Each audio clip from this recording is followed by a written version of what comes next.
அஸ்ஸலாமு அலைக்கும். யோசிச்சு பாருங்க. ஒரு கதை அதோட அஸ்திவாரமே ஒரு சக்தி வாய்ந்த தீர்க்க தரிசனம். அந்த ஒரு தீர்க்க தரிசனம் தான் எல்லாத்துக்கும் ஆதாரம். ஆனா நீங்க அந்த தீர்க்க தரிசனத்தை தேடி போகும்போது அது அங்க இல்லவே இல்லைன்னு தெரிஞ்சா என்ன ஆகும்? இன்னைக்கு நாம பார்க்க போற மர்மம் இதுதான். நம்மளோட இந்த ஆய்வு மத்தேயோட நற்செய்தியில இருந்து தான் தொடங்குது. மத்தேவ படிச்ச யாருக்குமே தெரியும், அதோட ஆசிரியர் இயேசுவோட வாழ்க்கையில நடந்த ஒவ்வொரு சின்ன விஷயத்தையும் பழைய ஏற்பாட்டு தீர்க்க தரிசனங்களோட இணைக்க ரொம்பவே முயற்சி பண்ணியிருப்பாரு. எதுக்குன்னா அவரோட அடையாளத்தை உறுதிப்படுத்தத்தான். அந்த ஒரு உத்தியோட ஒரு பகுதி தான் நாம இப்ப பார்க்க போற இந்த குறிப்பிட்ட கூற்றும். இந்த வசனத்தை கொஞ்சம் நல்லா கவனிங்க.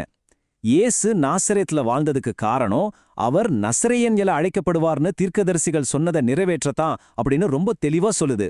இது சும்மா சொல்லப்படல, இது முன்னாடியே அறிவிக்கப்பட்ட ஒரு விஷயம்னு ரொம்ப உறுதியா முன்வைக்கப்படுது. சரி, தீர்க்கதரிசிகள் சொன்னாங்கன்னு சொல்லிட்டாங்க. அப்போ அடுத்த கேள்வி ரொம்ப இயல்பாவே எழும்புது இல்லையா? ஆமா, ரொம்ப நேரடியான கேள்வி. மத்தேயு குறிப்பிடுற அந்த தீர்க்க தரிசனம் பழைய ஏற்பாட்டுல எங்க இருக்கு? அதை சொன்ன தீர்க்கதரிசிகள் யாரு? வாங்க அந்த எழுத்துப்பூர்வ தரத்தை நாம பின்தொடர்ந்து போவோம். நாம இந்த தேடல்ல என்ன கண்டுபிடிச்சோம் அப்படின்றது தான் இந்த முழு அலசலோட மையப்புள்ளி. அறிஞர்கள் பழைய ஏற்பாட்டோட ஒவ்வொரு மூலையும் அலசிட்டாங்க. ஏசாயாவிலிருந்து மல்கியா வரைக்கும் ஒவ்வொரு புத்தகத்தையும் ஒவ்வொரு வரியையும் மத்தேயு சொன்ன அந்த ஒரு சரியான வாக்கியம் எங்கேயாவது இருக்கான்னு தேடி தேடி பார்த்துட்டாங்க. அவ்ளோ பெரிய தேடலுக்கு பிறகு கிடைச்ச பதில் என்ன தெரியுமா? 0. ஒண்ணுமே இல்ல. அவர் நசரேயன் என அழைக்கப்படுவாருங்கிற அந்த தீர்க்க தரிசனம் மத்தேயு மேற்கோள் காட்டுனா மாதிரி முந்திய வேதங்கள்ல எங்கேயுமே இல்ல. ஒரு தடவை கூட அது பதிவு செய்யப்படல. இது ஒரு மிகப்பெரிய கேள்வியை எழுப்புது இல்லையா? சொல்லவே படாத ஒரு தீர்க்க தரிசனத்தை எப்படி நிறைவேற்ற முடியும்? இந்த முரண்பாட்டுக்கு என்னதான் விளக்கம்? முதல்ல தீர்க்க தரிசன நிறைவேற்றம்னா அதோட முக்கியத்துவம் என்னன்னு நாம புரிஞ்சுக்கணும். அதாவது புதிய ஏற்பாட்டுல நடந்த சம்பவங்கள் எல்லாமே நூத்துக்கணக்கான வருஷங்களுக்கு முன்னாடியே பழைய ஏற்பாட்டுல தெய்வீகமா திட்டமிடப்பட்டு சொல்லப்பட்டுருச்சு நம்புறது தான் இது. இதுதான் தெய்வீக உத்வேகத்துக்கான ஒரு முக்கிய ஆதாரமாவே முன்வைக்கப்படுது. அப்போ இல்லாத ஒரு தீர்க்க தரிசனத்தை பத்தி பேசும்போது நாம பார்த்துட்டு இருக்கிற இந்த ஆய்வு ரொம்பவே நேரடியா ஒரு விஷயத்த சொல்லுது. இது ஒரு ஏமாற்றும் தவறான மேற்கோள்னு அது முத்திர குத்துது. பாருங்க, இது ரொம்பவும் நேரடியான ஒரு வலுவான குற்றச்சாட்டு. இந்த வாதம் இதோட நிக்கல, இன்னும் ஆழமா போகுது. இப்ப பாருங்க, இயேசு சாப்பிட்டாரு தூங்குனாருன்னு சாதாரண விஷயங்களுக்கெல்லாம் தீர்க்க தரிசனம் உருவாக்கப்படல. ஆனா அவரோட அடையாளத்துக்கு ரொம்ப முக்கியம்னு கருதப்படுற நாசரேத்தோட தொடர்பு மாதிரி ஒரு விஷயத்துக்கு மட்டும் இல்லாத ஒரு தீர்க்க தரிசனம் இருக்கிற மாதிரி சொல்லப்படுது. இதுக்கு பின்னாடி ஒரு குறிப்பிட்ட நோக்கம் இருக்குங்கிறத இது காட்டுதுங்கிறத இந்த ஆய்வு சுட்டி காட்டுது. சரி, இது ஒரே ஒரு வசனம் தானே, இந்த ஒரு சின்ன விஷயம் ஏன் இவ்ளோ பெரிய தாக்கத்தை ஏற்படுத்துதுன்னு நீங்க கேட்கலாம். ஏன்னா இந்த ஒரு நூலை பிடிச்சு இழுக்கும்போது ஒரு பெரிய சித்திரமே அவ்வளோ ஆரம்பிக்குது.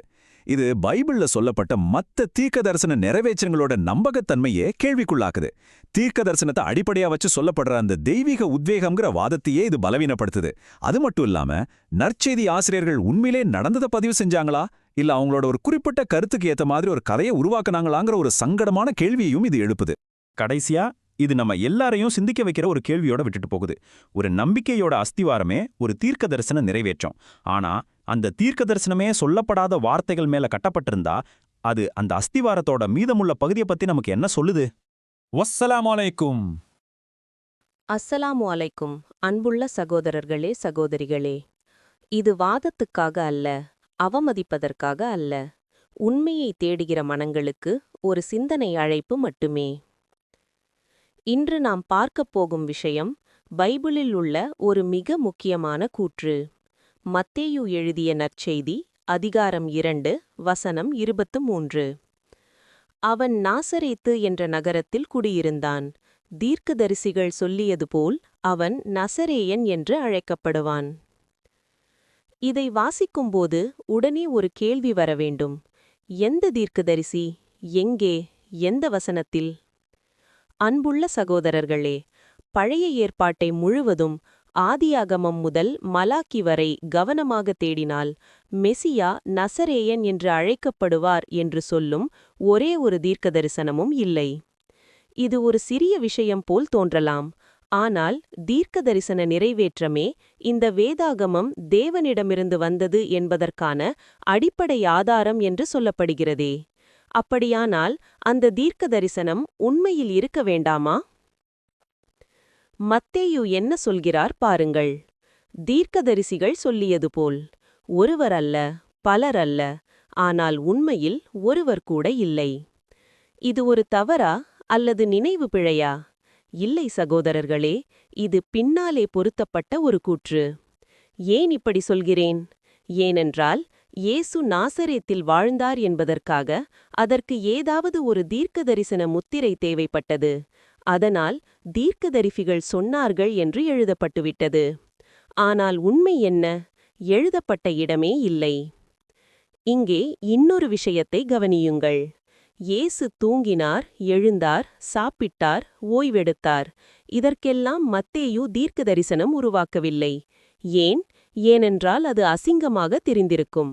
அதேபோல நசரேயன் என்ற பெயருக்கும் பழைய ஏற்பாட்டுக்கும் எந்த தொடர்பும் இல்லை. அன்புள்ள கிறிஸ்தவ நண்பர்களே, நான் உங்களை இஸ்லாமை ஏற்கச் சொல்லவில்லை. நான் ஒன்று மட்டும் கேட்கிறேன். நீங்கள் நம்பும் வேதாகமத்தை நீங்கள் உண்மையில் சோதித்து பார்த்தீர்களா?